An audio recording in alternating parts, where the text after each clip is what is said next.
Përshëndetje, Ndrica U, Televizioni Klan.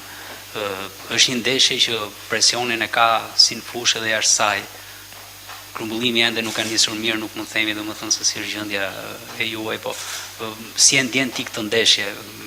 E përballon dot presionin që ekziston dhe jashtë fushës, duhet një fitore me domosdoshmëri dhe është llogaritur një ndeshje e rrezikshmërisë lartë. Përshëndetje, po ne jemi profesionistë, ne jemi futbollistë profesionistë, kështu që për ne presioni është gjë normale. Kjo është ndeshje padyshim e rëndësishme për ne, po që ne do shkojmë atje për të marrë maksimumin e mundshëm. Juri, përshëndetje, Elvis Regja, Supersport Digital. A mund të thuash pak si përjetohet kjo ndeshje, duke patur parasysh faktin që është vendosur në një qytet më të vogël, larg presionit që mund të kishte në Beograd, dhe çfarë keni biseduar ju në këtë orë të para të grumbullimit midis lojtarëve për t'ia dalë me sukses në këtë ndeshje?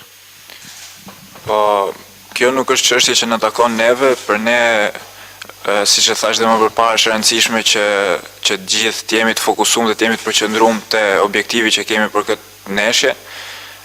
Do shkojmë atje për të bërë maksimumin ton për të marrë 3 pikët. Kjo është më e rëndësishmja për ne. Nuk kemi fol akoma me çunat se nuk kemi grumbullu gjithë lojtarët, kështu që jemi shumë pak lojtarë për momentin. Po që, siç e thash, për ne është e rëndësishme, pavarësisht stadiumit, pavarësisht fushës, që të shkojmë atje për të marrë maksimumin.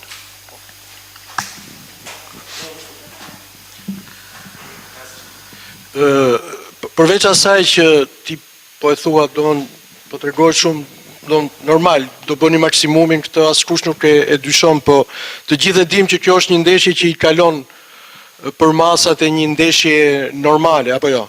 Këto e dim gjithë, edhe fakti që u zhvendos në një stadium më të vogël, pra nuk do ketë asnjë bilet në shitje, po do të jetë me ftesa, pra publiku do të jetë i zgjedhur.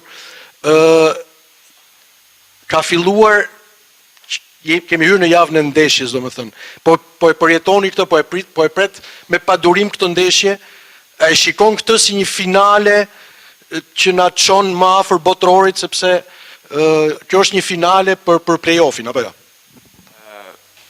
Normalisht që kjo është ndeshje e rëndësisë shumë të madhe për ne, për vetë faktin se nga kjo ndeshje besoj që vendoset edhe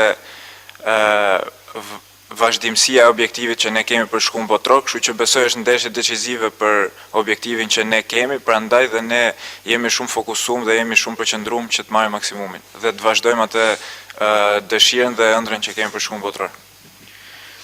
Mantha Prokopi, Siri Televizion, u ofruat, jemi afrimi i fundit në kombëtaren shqiptare dhe duket sikur e keni marrë vendin e Ramadanit si startues.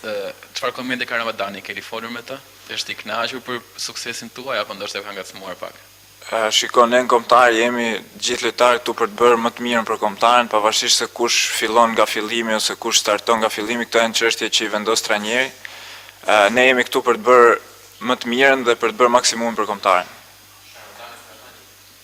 Jo, si e jemi shok, kemi marrëdhënie shumë mirë me njëri tjetrin, ne mbështesim njëri tjetrin pavarësisht se kush do luaj.